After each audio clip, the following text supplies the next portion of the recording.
The Mannin Line with Andy Wint.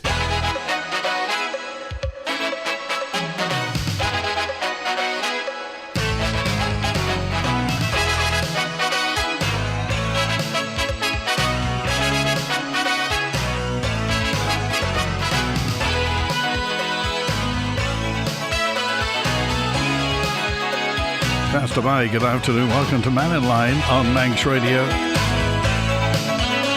Call 66 13 68, text 166 177, WhatsApp on the same number 166 177, or email studio at manxradio.com.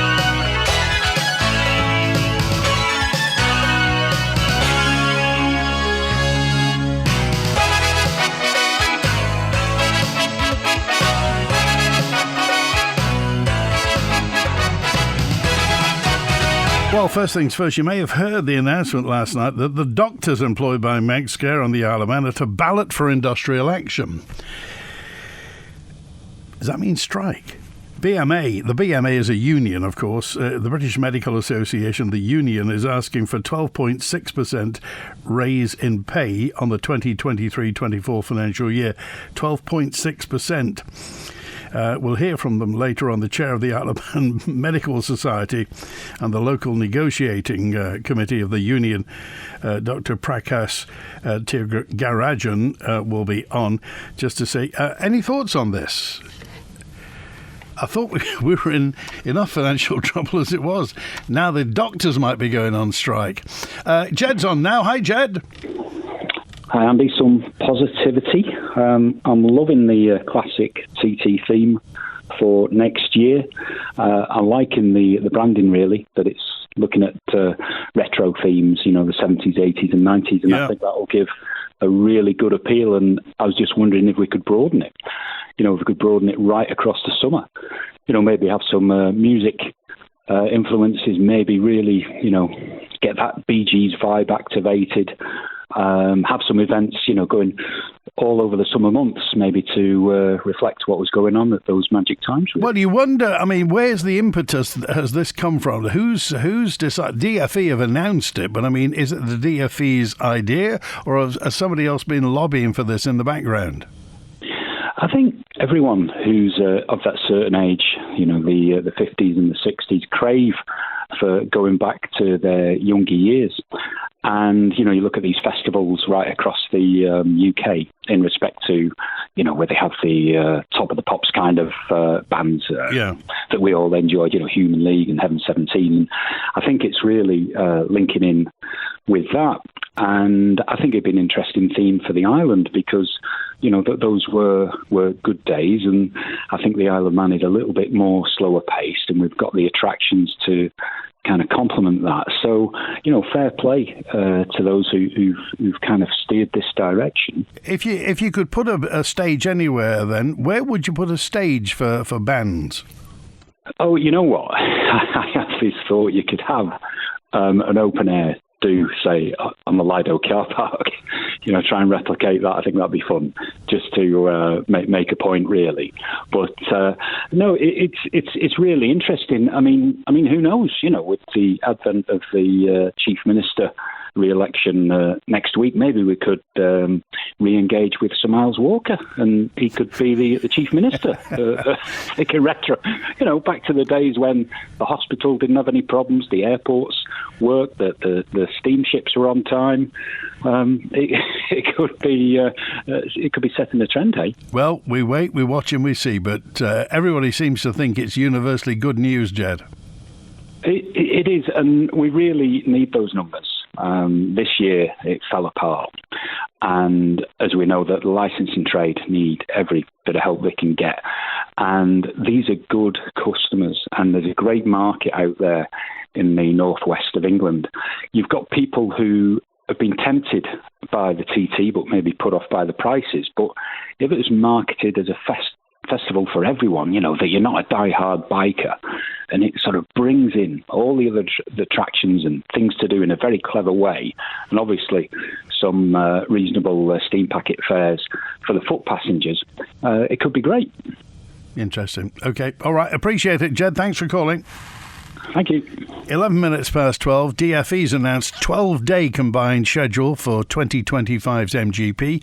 The Classic TT is set to return as part of the expanded 12-day MGP schedule next year. Department for Enterprise has announced the 2025 event's going to run from Sunday the 17th of August to Friday 29th of August, along with both the Classic TT and the MGP running alongside each other. 4 MGP races planned for modern machinery, 5 held under the Classic banner. And DFE says it's committed to continue to support the MGP, which it says remains an integral part of our rich road racing heritage. Comes after, of course, it was reduced somewhat in 2022. Classic TT ran, I think, 2013 to 2019. Anyway, if you're a bike fan, I'm sure you're jumping up and down with this. And Wilf's on now. Hi, Wilf. Hi.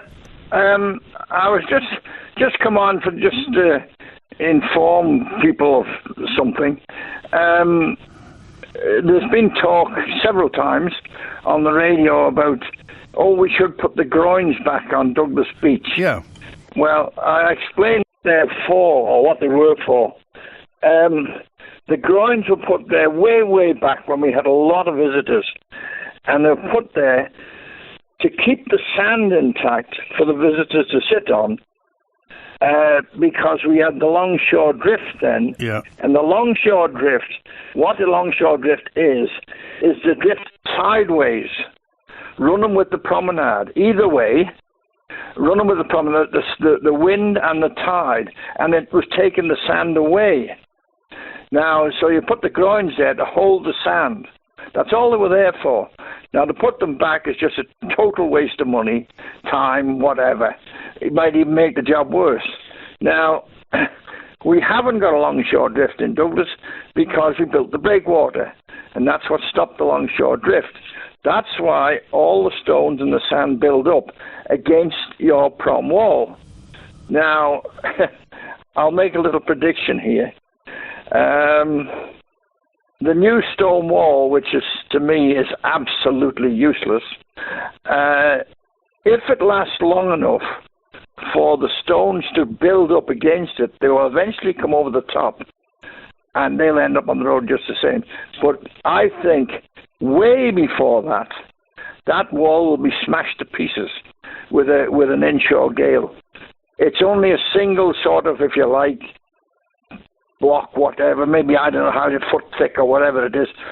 The proper wall underneath that, God knows how thick that is, but it's got the whole land behind it.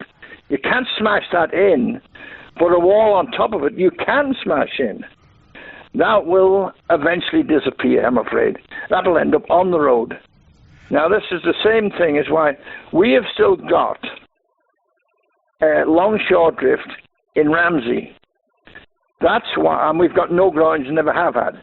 And that's the reason why we've got, which you've seen yourself, Andy, because I went down with you.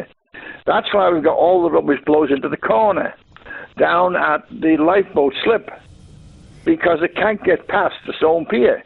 Otherwise, it would carry on right out down to the point of air, because we've got 2 piers in the way. And that's what it is. We've got something that stops it. But that is the reason, and I think you can paint as much pictures as you like on the wall in Douglas.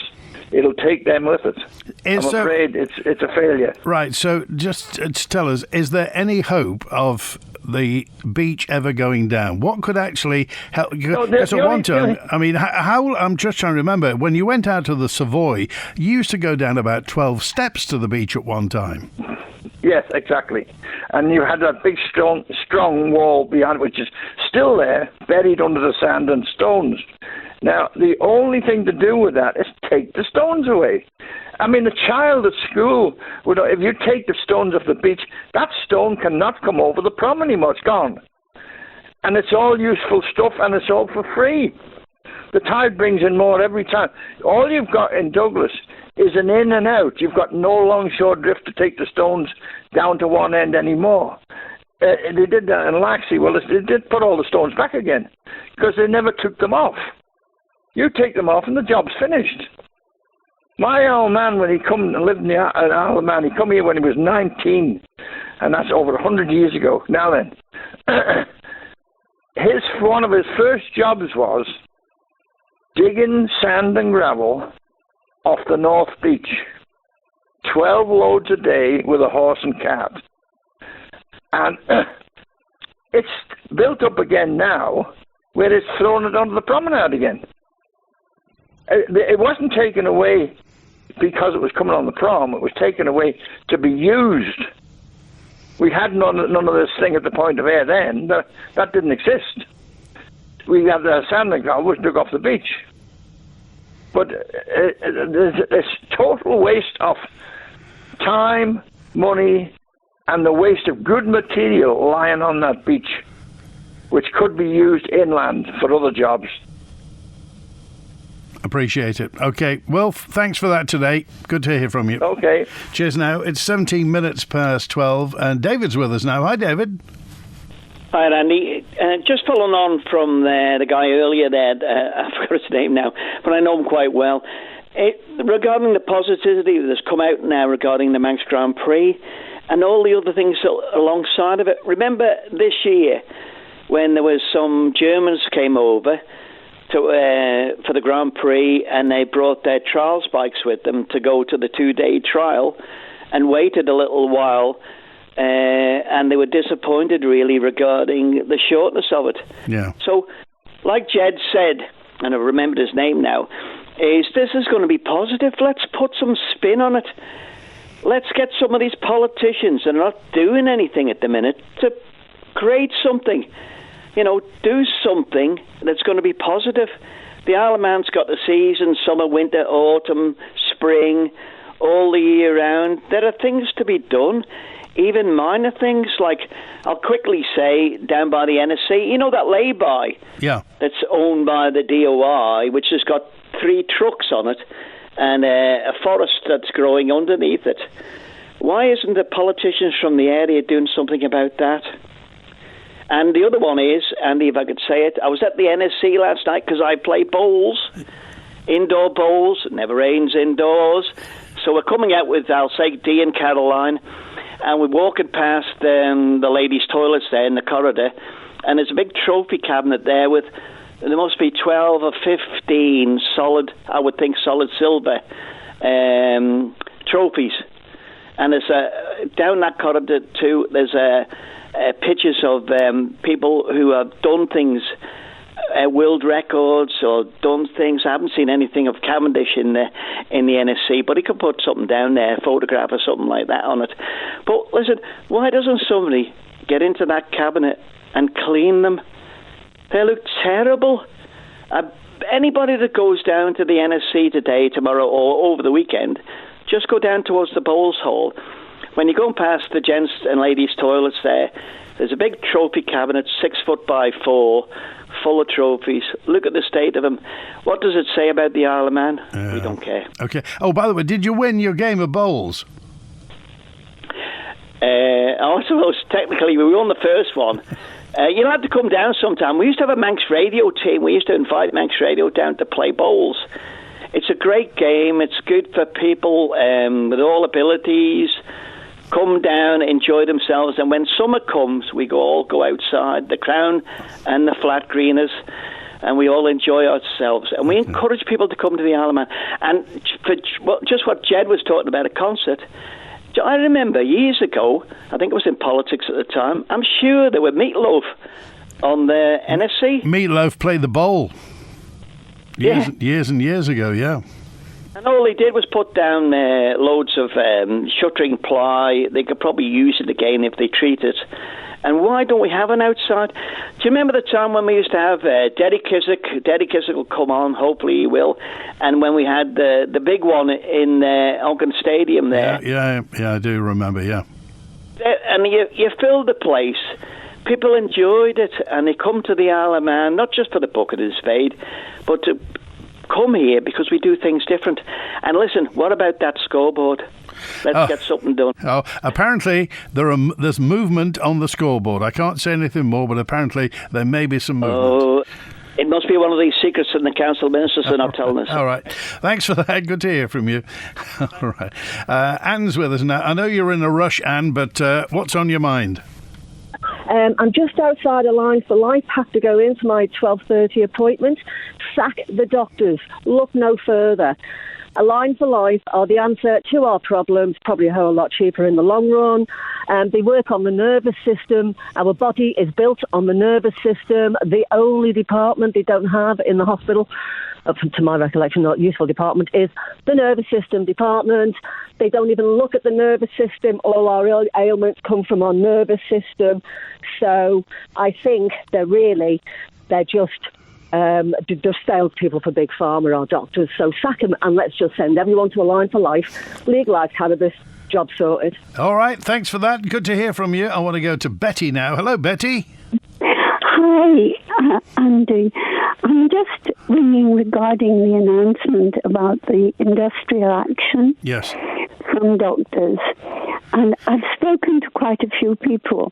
Most of them seem to say, oh, we don't notice the difference. And another person said, doctors? Doctor? Doctor who?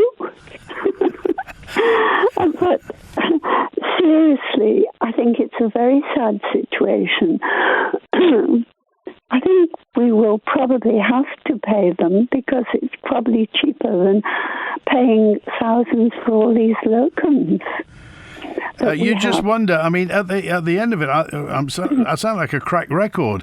But at the end of all this, Betty, it's we're the ones who the whole thing is for. You know, Manx Care is there to look after the people of the Isle of Man, and it just seems like there's costs lumped on the top of it all the time, and it doesn't seem to be getting more efficient. No, it all needs to be altered, changed, go right back to the beginning. Sorry, I'm getting a frog in my throat. Yes, I think it does need changing. And if Britain changes theirs, but from what I can gather, the plans they are making to change it won't be a great improvement, sadly. We'll see. Okay. And I just have to say, when I was nursing, and doctors and nurses just wouldn't go on strike at all. So things have changed. Everything's changed. No. Everything else, that's one thing that's absolutely for certain. Things have changed, and they've changed around us. All right, Betty. Anyway, look after that frog in your throat. Thanks for calling. Thank you. Bye-bye. All right, let's go to Howard's with us now. Hi, Howard. Hello, Andy. I can just reiterate what David was saying about the the whole of sports favourites, etc. Well, about a month ago when Cav was over, the great-granddaughter down there, because she cycles with the cycling with Dot Tilbury and all their volunteers. So we went in there, and it's sad really how they're just pinned on the wall, these pictures in frames. Okay, they can't get the people there all the time, but there's all locals. They're all Manx people. Yeah. Even with our adopted Manx person, Millie Robinson, who she was the first female to win the Tour de France Femme. And there she is. They're all lined up, but as Davis just said, you're going down the stairs into a dungeon effect, and you're heading towards the changing rooms and the toilets. Now, what a place to put a Hall of Fame. And those trophies, as David said, are disgusting. They haven't seen a hand on them to clean them. Well, I don't know. It's several years since I've been down, and there's nothing there, and they're almost brown. But why would that be, Howard? Why would anybody think that you will let trophies are meant to glorify things. They're supposed to reflect achievement. Why would you let anything get tarnished? Surely somebody will look at that and think, "I'll get the Duraglit out. I'll get the polish out and do something with that." Well, again, I don't know who's running the NSC these days. I think, somebody there. They're just a sheer lack of staff. And I think the cafe upstairs, well, they won't have anything to do with that. But it's a lack of staff and a neglect you could put it down to. It's the same with most government or town corporation or town hall or anything like that. They've got rid of all the staff and they just keep management in. I got a letter there not so long ago, multitask foreman. And that's, what would you put that down as? And that was a government position, a multitask foreman.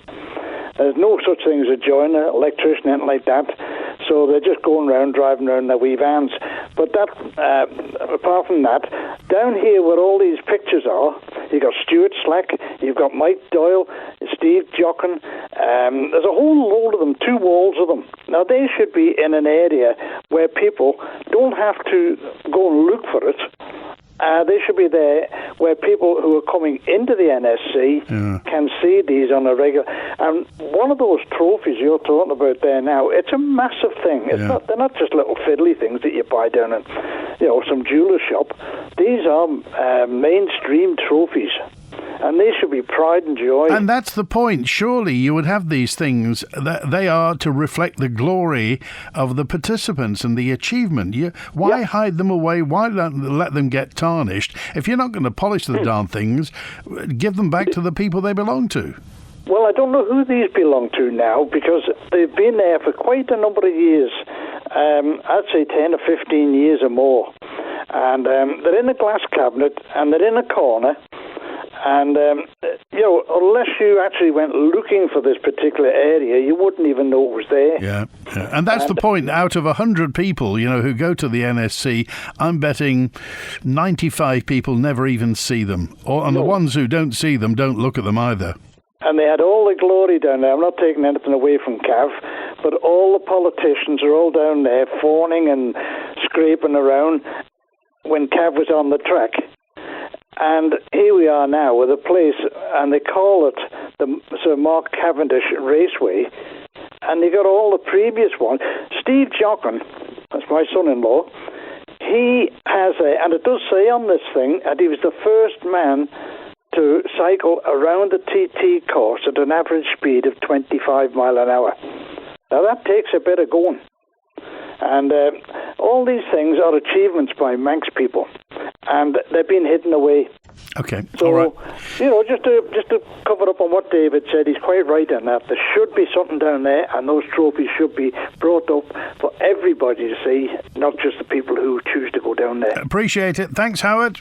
Take care. Thanks, Andy. Good to hear from you. Right, the BMA's asking for 12.5%. That's the union, by the way, the British Medical Association, wants 12.5% uplift in pay. Now, the chair of the Isle of Man Medical Society, the local negotiating committee of the union, Dr. Prakash Tyagarajan, talks about basically what they want. Historically, whenever a pay raise was agreed in the UK, that used to be the starting point for pay raise for Manx doctors. But ever since Manx Care came into existence, that tradition has been lost. And this time, the last pay raise we were given was back in April 2022. Since then, we haven't had a pay raise at all. In fact, we got a very first offer of pay raise for 23-24, 8 months after the date it should have been implemented. And we had put in a claim of 12.6%. That was derived from the then prevailing inflation, plus the loss from the previous year's inflation and a nominal 1% towards pay restoration. You might have heard of pay restoration, that is comparing to pre-austerity measures in the UK to post-austerity. Many of the doctors have lost out significant amounts of pay in real terms. Most of the Isle of Man doctors have lost up to a third of their pay in real terms over these years. Obviously, we're not asking to restore it in one go. But if we can get a credible offer, even now it's not too late, we can pause any ballot and put it to vote amongst doctors and no doctor really wants to go on strike. Well, have we got the money? Well, the person with the answer is the chief exec of Manx Care, Teresa Cope. Imagine what Teresa Cope feels like every day she wakes up with what's going on at Manx Care. And now the doctors are threatening industrial action. Teresa Cope, on this pay dispute from the doctors. It hasn't been resolved because I just don't think we are even close to being able to resolve that very significant gap between what Manx Care has been able to offer within its budget and obviously the expectations of the British Medical Association. And I think this follows the settlements that have now been achieved in the UK and the resolution in other jurisdictions. So, I do recognise that we have fallen behind, but obviously Manx Care offered 6% for 23-24 for last year, and the BMA are seeking 12.6. And there's a significant gap there. So to bridge that gap, we would need to find around a further £3.5 to £4 million in order to achieve that settlement at 12.6. Obviously, we start the following year's pay negotiations, and we've offered 4% for 24-25, the current year. But yes, I think it's a great source of stress for everybody concerned that we haven't been able to settle this pay dispute. Now, the BMA told us that it's concerned about the impact that this could have on recruitment for Manx Care. Is that something that is also a concern for you, that if you can't match what's being offered in the UK, staff simply won't come here? I think it is a concern in the longer term. What I would say is we have been able to recruit into most of our substantive vacancies for doctors. So, when Manx Care started, there was a high number of agency and locum doctors working for us. That is absolutely down to a minimum now. So we have very few vacancies for doctors across the organisation, which is a real positive. Teresa Cope, the boss of Manx Care, talking about the situation. They offered 6%, the doctors want 12%. Which doctors is it? Well, I don't think it's GPs, because they're obviously in business themselves. So presumably this is consultants and doctors at Noble's Hospital, but I stand to be corrected on that. I'm disgusted with the doctors and the unions demanding 12.6%, says Pammy. I know one doctor who owns 3 houses and is about to buy his 4th for rental. Well, maybe he's got his own money. Can we agree a pay rise but cancel their sick leave entitlement? It's widely reported staff in the NHS are encouraged to take weeks and months off per year to keep up the average. Is this true, Pammy? You're not making that up, are you? It's not skeet or anything. Can you tell me about that? The Isle of Man government's facing the biggest health crisis in the health service, says Pat, that we could ever have. Doctors are after 12.5% rise in line with the UK. Get it agreed and move on instead of wasting money on pet projects. If we lose more doctors to the UK, we won't get them back, says Pat. Well, you've heard the doctors, you've heard Manx Care. Now, Pete's on with us now. Hi, Pete. Hi there. There were 2 things I was going to talk about, but actually I'm going to mention that third thing now. Firstly, the caller earlier on this week who said Teresa Cope doesn't live on the Isle of Man. I mean, that's utter nonsense, because she does live on the Isle of Man. And I've seen her twice in the last sort of 10 days. So I think sometimes callers need to do a little bit more homework. Yeah. Well, no, we did correct that straight away, because she used to live about 100 yards from here. Yeah, no, it just worries me sometimes. I'll say when callers just sort of say these things and tearsing. But there were 2 sort of things really. There was a lot of people, a number of people complaining about the dirty trophies down at the NSC, and you know what? I think that's very valid. But I think what I'd like to see is for those people who feel very passionately about it, speak to the NSC, form a little gang, and go down there and clean them once every 3 or 6 months. Unfortunately, we don't have the resources where we can do everything, and sometimes the public has got to stand up and say, you know what, we'll go and do it, and just get down there. And from a social perspective, really good thing for people to do. Go down there, do it, have a cup of coffee and all that type of stuff. The next thing was Jed. Hello, Pete. I think your phone's disappeared from somewhere. Excited. Oh, sorry. Carry on again. Your signal just wavered a bit. Do that bit again. Sorry. Great that we've got the Class TT, but to pick up on the point made about pubs need business. I mean, let's be really honest. We have too many pubs on the Isle of Man, and you go out for a night out, it is phenomenally expensive. Not necessarily the pub's fault, but I think the reality is pubs like Quid's Inn, where he says we've got to close one day a week. You know what? That's fine, but we do have way too many pubs on the Isle of Man. So the world is changing. People aren't going out and drinking as much. So unfortunately, these clubs have got to evolve in some type of way, and some of them are going to have to fall by the wayside. Okay. I'm sorry to say that. You weren't speaking on behalf of the NSC when you were taking former social club and go down and clean the trophies, were you? No. I just think you see an awful lot around other areas of the world where people say, you know what, we volunteer, we go and do this. If people feel strongly enough about it, approach the NSC or whoever and say, we'd like to come in every 6 months and clean this, whatever this is. Okay. I'm sure they might say no, but I'm sure they'd appreciate the sentiment. All right, appreciate that. Thanks, Pete. Good to hear from you. All right, 23 minutes before 1 it is. Julian's on now. Hi, Julian. Hi, Andy. Good news about the MGP, I reckon. Well, what do you think about it? Yeah, it's good. You know, it gives them more time to do stuff, gives more enjoyment for people for a longer period of time. All they need to do is get the TT back the way it was, and I think everyone will be happy. So perhaps we can have that as well.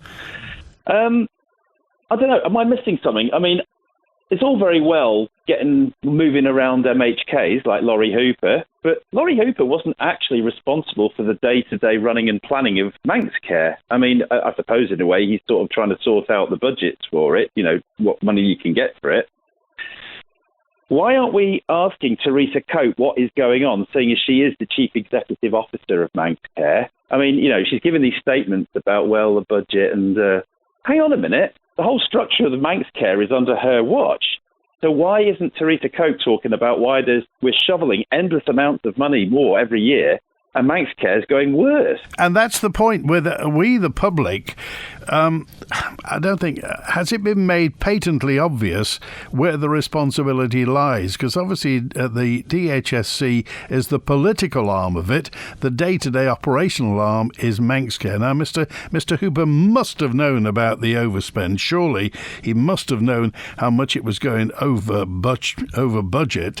But as you say, why did it take, you know, the announcement, and this whole thing is blown up now, and it kind of unsettles people, because if this sort of thing can happen, what else is happening as well? But you see, you know, perhaps the nurses and the doctors we could afford to pay them more. I have a suspicion that the back office paperwork kind of deal is the bit that's the elephant in the room for the drain on the budget in the first place. Well, you think it's bureaucracy? Well, let's have that. I'd love to see that accounting sheet. I mean, you know, Laurie is a chartered accountant. Perhaps he can make it public exactly what was the distribution of all the money that we're shoveling into Manx Care as to exactly how much is ending up actually looking after us.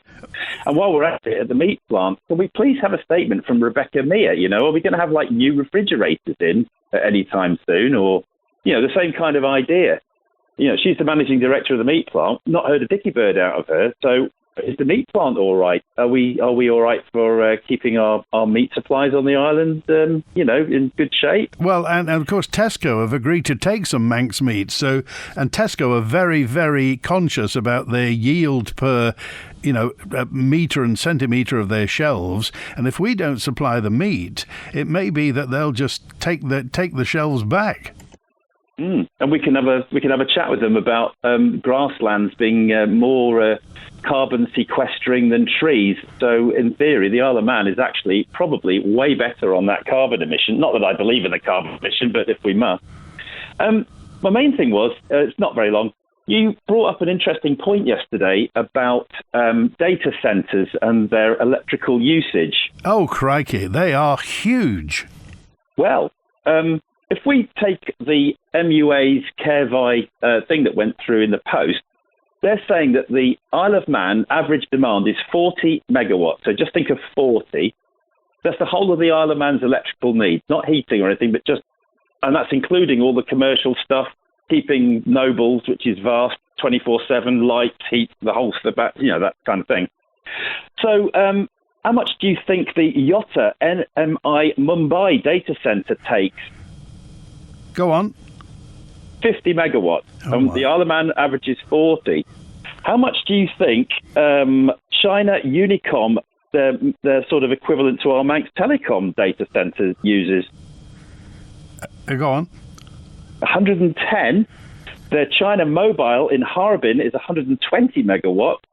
China Mobile in Ho Hot is 130. China Telecom's main one in Beijing, 150 megawatt. So, I think we need to have a little look on the island. I mean, we are going down the road of trying to be this kind of data center area with the e-gaming, etc. Oh no, that's it. I mean, there are plans. There are notional plans to get more data centers on the Isle of Man purely because of the security aspect of it. We are a secure place, but I mean, these things hoover up electricity. Yeah, I mean, the Tulip data center, which is in Bengaluru in India, which is the Silicon Valley of India, 100 megawatt. So if we're using 40 for the whole of the Isle of Man, and, the UK is sort of going down this road of getting rid of our base load and everything.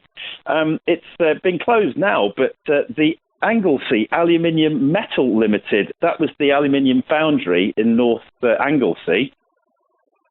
If you imagine, we use 40, that was 285. So that's 7 Isle of Man demands just to run an aluminium smelting plant.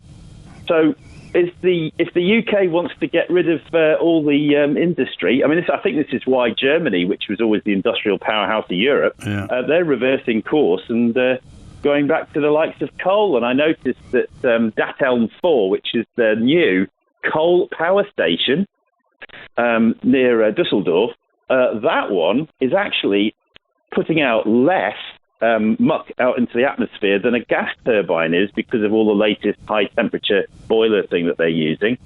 And as a spin-off, not only are they running the whole of the city, but they've redistributed the cooling tower heat and they're district heating 100,000 homes. So I reckon the efficiency of that power station must be off the charts compared to wind turbines that don't provide any extra heat and basically provide a tiny little flicker. If you think that they're only providing a fraction of the household, I mean, aluminium foundry, 7 times the Isle of Man, just on its own. Okay. China Telecom, 4 times the Isle of Man. Appreciate it, Thanks, Julian. Andy. Thanks for calling today. Mark's with us now. Hi, Mark.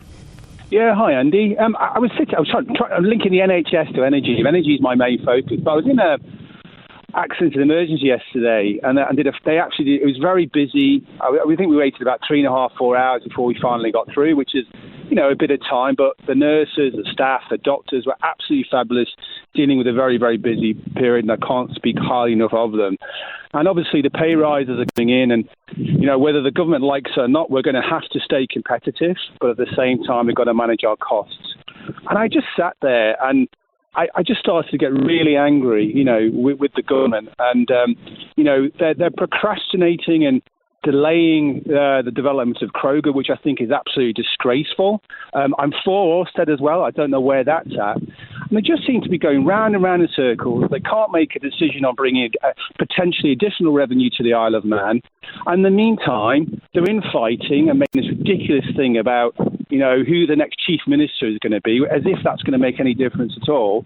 And I put that to the same degree as voting on the bishop. They seem to be going round and round in circles internally on little tiny sort of political details and forgetting the focus. And they just need to get their act together. I mean, why do you think this is? Really mad with that. I mean, some of the things we've 3 of the things that we've talked a lot about on Mannin Line recently have been, as you say, the bishop's vote, assisted dying. As well. So, and you think that we should, that these aren't core things that we need to sort out?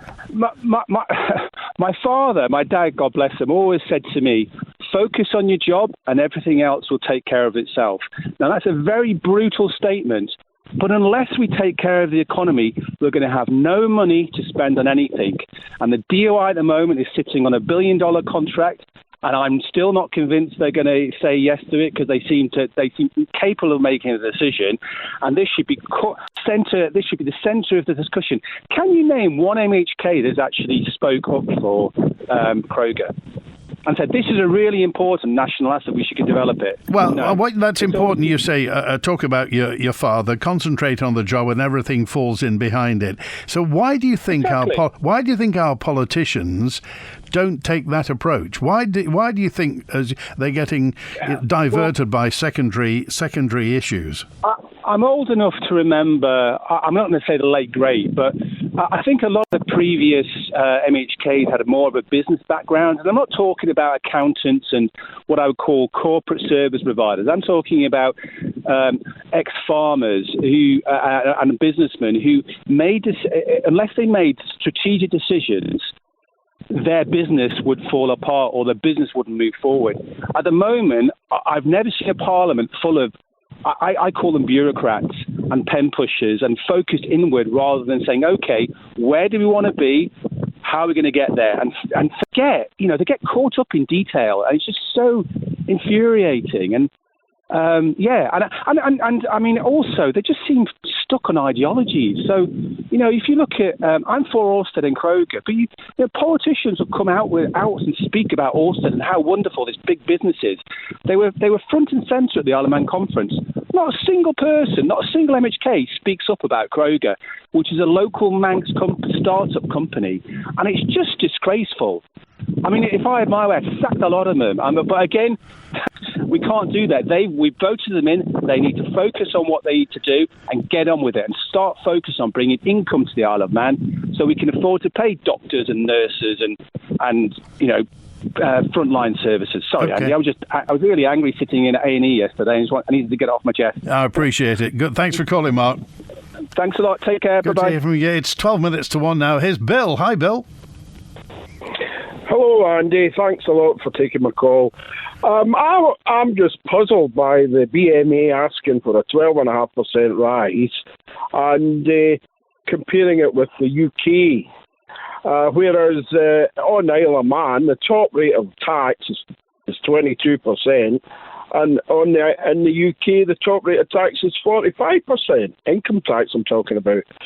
Surely that should come into the equation, or are we only matching higher and higher salaries for the UK? Well, that's a very interesting point as well that you make regarding the top rate of tax, because presumably some of them fall into that.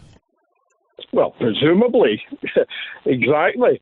As far as I'm aware, I get the impression that Manx Care have to pay extra to get recruitment to the Isle of Man for jobs, whereas it's not logical to me. They should only match or even reduce the amount that they're offering because of the income tax level. Yeah. So, as far as you're concerned, not 12.5%.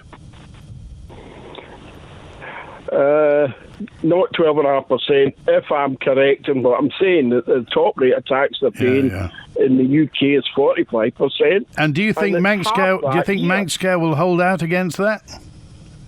No idea, but they should take this into the equation when they're trying to attract people to the Isle of Man. Okay. They should emphasise the take-home pay here must be better than the UK. Appreciate it. Thanks, Bill. Good to hear from you. Bye.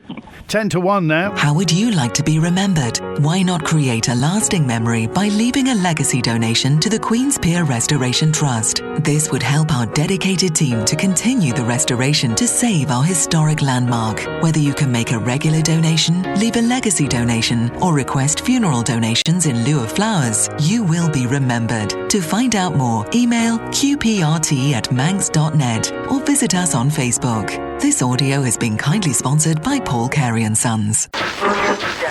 We interrupt this broadcast to inform all our listeners about the huge range of bathrooms and showers on display at Pacesetter. Yes, you all know that Pacesetter is known as the island's largest tile store, but I'm here to tell you that their bathroom displays are truly inspirational. Visit Pacesetter on Harris Terrace, where you'll discover a fabulous collection of stylish bathrooms. There's something to suit everyone, with design available. Pacesetter bathrooms and showers to show off about. As a long-established firm, Mann Benham offer a comprehensive range of legal services assisting individuals and businesses. from sole traders to the island's largest employers. Man Benham have built up a reputation for giving a fast, efficient, cost-effective service with a personal edge. From buying and selling property to drawing up leases, employment matters, contracts and more. Call Man Benham for your free consultation on 639 350. Man Benham, here for you. With unlimited broadband from Shaw from £39.50 a month, you'll be laughing. Shaw Fibre Broadband. It's the lowest price on island. For more details, see us in store or visit shaw.com. T's and C's apply. The Mannin Line with Andy Wint. Faster my, it's 8 minutes before 1. I'm furious. I'm fuming, says Andy. My mum got taken to A&E and had a top consultant say she needs an eye specialist as a matter of urgency.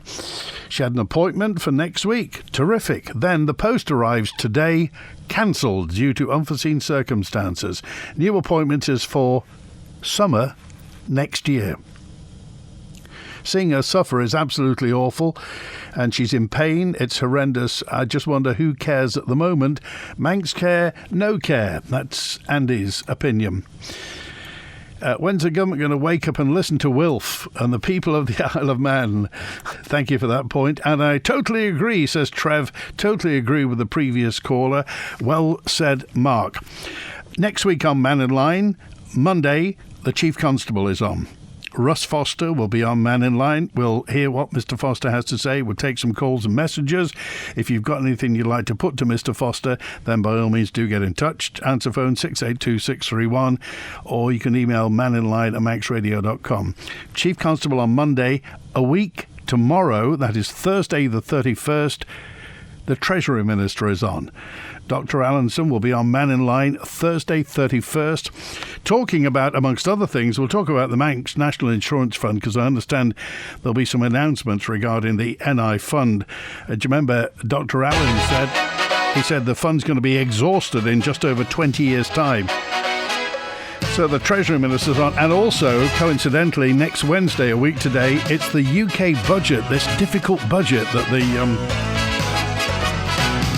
Labour government in the UK has been talking about. So if you want to get in touch or drop a message in for Dr. Allenson, same points of contact, email manninline@manxradio.com or the answer phone on 682-631.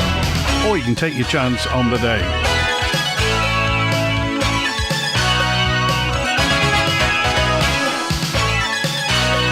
Lots of messages I didn't get to today, so we'll try and bring those for you tomorrow. In the meantime, thanks to Chris Quirk on the phones. That's it. The weather looks kind of okay. Enjoy the rest of your Wednesday. WINT. 60 years serving you as the nation's station. This is Manx Radio. Kelly's Eye, brought to you by Ellis Brown Architects. Peter, what's Kelly's Eye looking at today? Today, David, I'm looking at something that's amusing.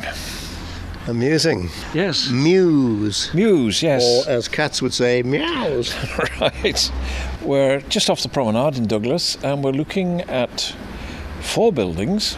Now, Muse, of course, used to get a lot in London and Bristol and other cities, where you had the large house, was in a lane behind the garden, and there would be a coach house, stable, and stable boy or whatever's accommodation above.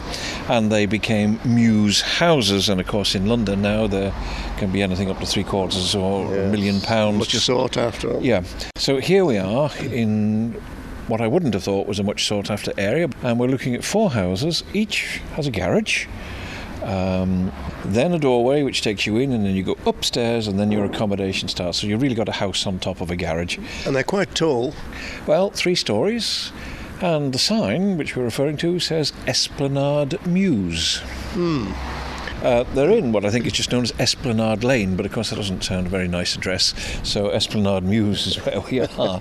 What we've got then is 4 houses, all painted different colours, 2 of which of course have a view to the sea. There's some very nice balconies on there. They're nicely designed and made, but totally impractical as far as I can see, apart from putting a few pot plants out, maybe. Well, I doubt that you could even do that. Yes, they're false balconies. What you've got behind is in fact 2 sliding windows, patio windows. But yes, it's a piece of decorative work. A lot of this is now ex-catalogue, and I do worry when you see it, because they have actually got different patterns on. Yeah. How will it get on with the sea air down here on the promenade? Even aluminium, no matter how they treat it, ends up getting pitted with the sea air. But anyway, time will tell. I mean, whoever the architect is has done a reasonable job given the very narrow area that we're talking about here, I suppose. True. Well, I can tell you who the architect is, MP Associates. And they were complete in April of 2004, so they've had over a year now of weathering. And obviously they blend in. There's another car coming round. I think they'll be there for a long time. Many of the most iconic buildings around the island have been designed by Ellis Brown Architects. Keep up with Ellis Brown today on Facebook or via ellisbrown.in. Part of island life for 60 years. This is your Manx Radio.